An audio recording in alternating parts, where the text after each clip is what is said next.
5 dead in road accidents. Qatar News.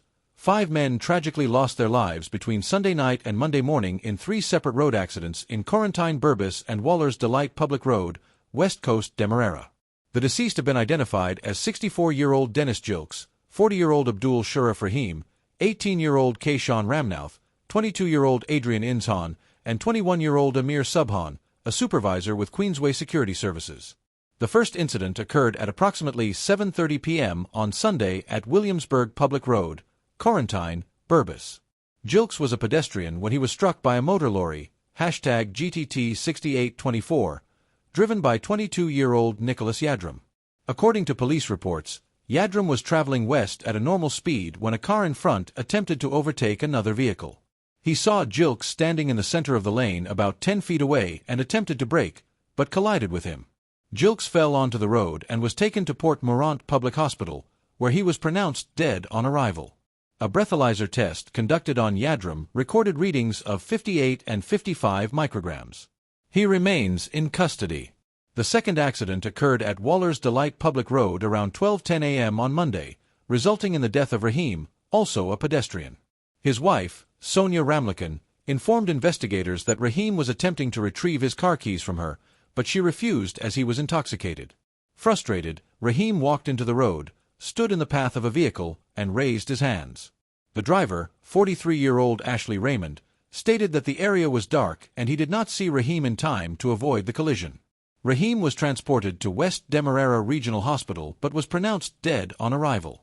His body is currently at Ezekiel Funeral Home awaiting a post-mortem examination. The third fatal accident took place at No. 79 Public Road, Quarantine Burbis, around 12:15 a.m. on Monday, claiming the lives of 3 young men. The accident involved motorcycles driven by Ramnauth and Subhan. Investigations revealed that Ramnauth was traveling south at high speed when he lost control and collided with Subhan, who was heading north. All 3 individuals, Ramnauth, Inzhan, the pillion rider, and Subhan, sustained severe injuries and were taken to Skeldon Public Hospital. Ramnauth and Subhan were pronounced dead on arrival, while Inzhan succumbed to his injuries later while receiving medical treatment. The police continue to investigate these tragic accidents. City businessman to be charged with murder of partner. Newsroom.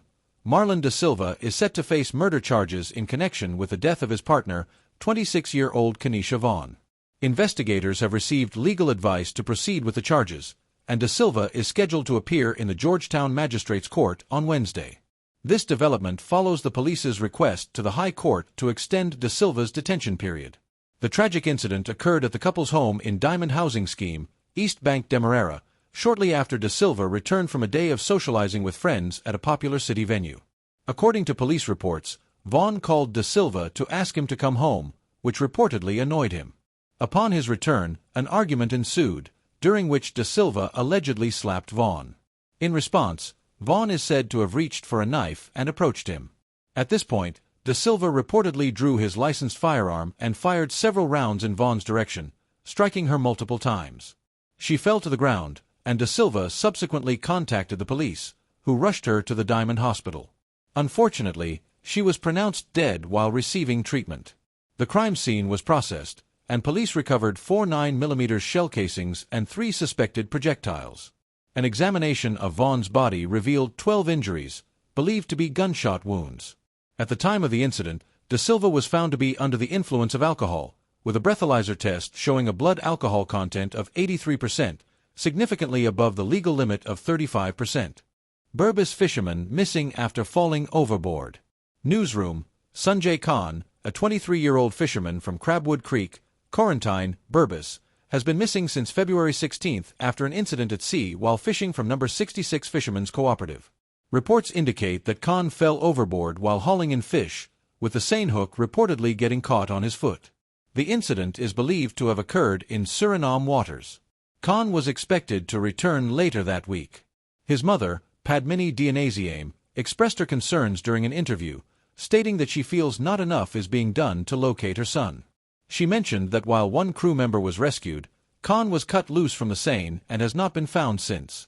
I want them to search and find my son because he went out with them, and only they returned. One of them has a mark on his hand. He said the Seine cut his hand. I don't know if they left my son behind and threw him overboard, because if the seine had hooked his foot, they could have hauled it back, but they cut the seine and let him go. That's why I want to know what happened to my son, she said, visibly distraught. The police have confirmed that a missing person report has been filed, but they have not provided additional details regarding the ongoing investigation. The family continues to seek answers and hopes for a swift resolution to the search for Khan. Suriname offers help to Guyana on Amalia Falls hydropower project. Guyana Times. Anand Jagesar, managing director of Suriname State Oil Company Staatsolied, has proposed that Suriname assist Guyana with its Amalia Falls hydropower project, AFHP. This offer was made during the recent Guyana Energy Expo and Supply Chain Expo, GEX, where Jagesar highlighted potential areas for collaboration between the two countries, including the gas-to-energy (GTE) project and local content initiatives. Jagesar praised the merits of the AFHP, noting Suriname's experience with hydropower projects. We have a hydro project that covers 1,500 square kilometers. You have a hydro project that is 30 square kilometers and can generate the same amount of energy.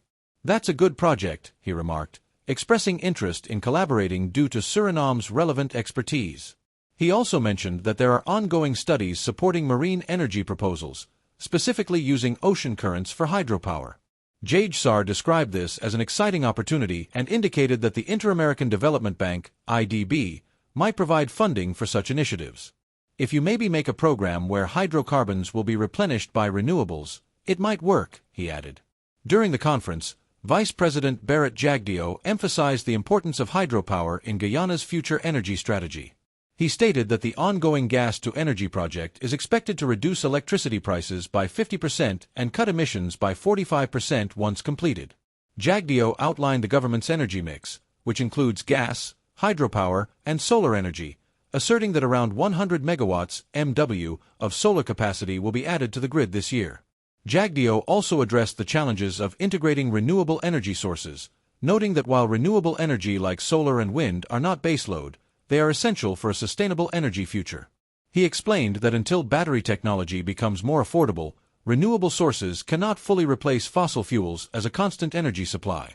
Suriname's Afobuca Dam, which supports a 180 megawatts power station, stands as an example of successful hydropower infrastructure in the region.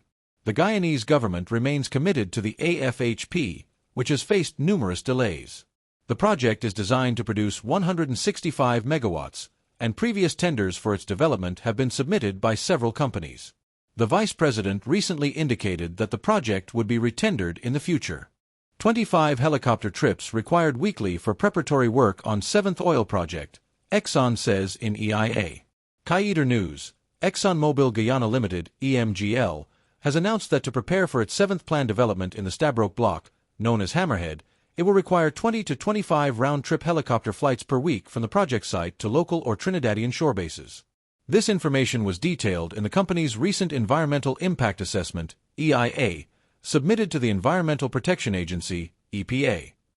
The EIA, spanning 4,232 pages and completed by Environmental Resources Management, ERM, outlines the need for onshore facilities and laydown areas, such as shore bases, for storing project materials like drilling fluid and pipe joints, as well as for the prefabrication and assembly of project equipment. Exxon indicated that it plans to utilize existing Guyana shore bases to support the project, with the option to use additional shore base facilities or regional waste management services in the future. All onshore support facilities used by the project are or will be owned/operated by third parties, the report states. During development drilling, assuming 3 drill ships are operating concurrently, Exxon estimates that support vessels could average approximately 10 to 15 trips per week to or from shore bases. During installation, support and installation vessels are expected to make about 3 to 5 trips weekly, while in production operations, this will also average 3 to 5 trips per week. Aviation support is projected to be about 20 to 25 round-trip flights weekly during drilling and installation phases, tapering to an estimated 5 to 7 round-trip flights per week during production operations and continued development drilling activities. Exxon noted that logistical support will be optimized and shared among various projects, including Liza Phase 1, Liza Phase 2, Payara, Yellowtail, Waru, Whiptail, and Hammerhead, as well as exploration drilling. Located in the south-central portion of the Stabroek Block, approximately 160 kilometers from Georgetown, The Hammerhead project is expected to add between 120,000 to 180,000 barrels of oil per day to production capacity. Production is anticipated to begin in 2029, subject to necessary regulatory approvals, and is expected to operate for at least 20 years. The project will involve drilling approximately 14 to 30 development wells, including production and water injection wells, installing and operating subsea umbilicals, risers, and flow lines, SURF equipment, and utilizing a floating production storage and offloading (FPSO) unit for processing, storing, and offloading the recovered oil. Additionally, an approximately 13-kilometer gas export pipeline will be installed from the FPSO to a tie-in on the gas-to-energy pipeline. $12.7 million hotel and theme park to be built at Canal No. 2 Polder. Guyana Times.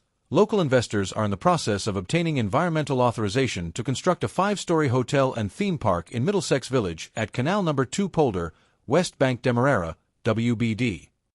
This multi-purpose facility, once completed, will include a range of attractions such as movie theaters, a tennis court, and a 200-foot-long wave pool. According to the project summary submitted to the Environmental Protection Agency, EPA, Skyline Contracting Services, led by developer Krishna Persad, is currently in the first phase of developing this project on 37.8 acres of land at a cost of $12.7 million. Project phases.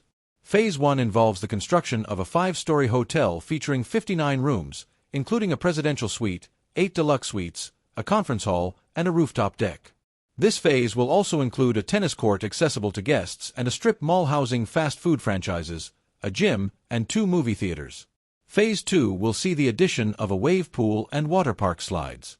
The wave pool, measuring 200 feet by 30 feet, will utilize a compression jet system to create artificial waves akin to ocean conditions.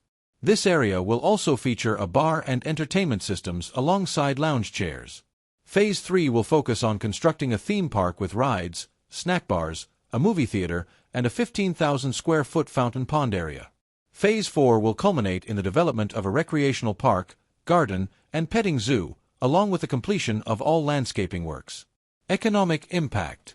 The project is expected to have a significant economic impact on the surrounding community, with projected annual revenue of around $19 million. Canal No. 2 Polder is identified as a largely rural agricultural community, where much of the farmland is underutilized due to high economic costs associated with unlocking its potential. In 2020, the People's Progressive Party/Civic, PPP/C, government invited expressions of interest for hotel construction, which has led to substantial growth in the tourism sector. The private sector has invested over $50 billion in hotels, resorts, local airlines, and malls from 2020 to 2024, resulting in the addition of 4 new hotels and 561 new rooms. Looking forward, the government anticipates an influx of new investments in the hospitality sector, with plans for 15 new hotels to be constructed in the next 4 years, significantly increasing the number of available rooms. During recent budget debates, Minister of Tourism, Industry, and Commerce Wanij Walrond noted that Guyana's hospitality sector was on track to generate $13.6 billion in revenue in 2024, highlighting the industry's role as a major employment driver with nearly 22,000 jobs created directly or indirectly across the country. The revenue growth is attributed to increased hotel occupancy rates and a rise in both international and domestic tourism.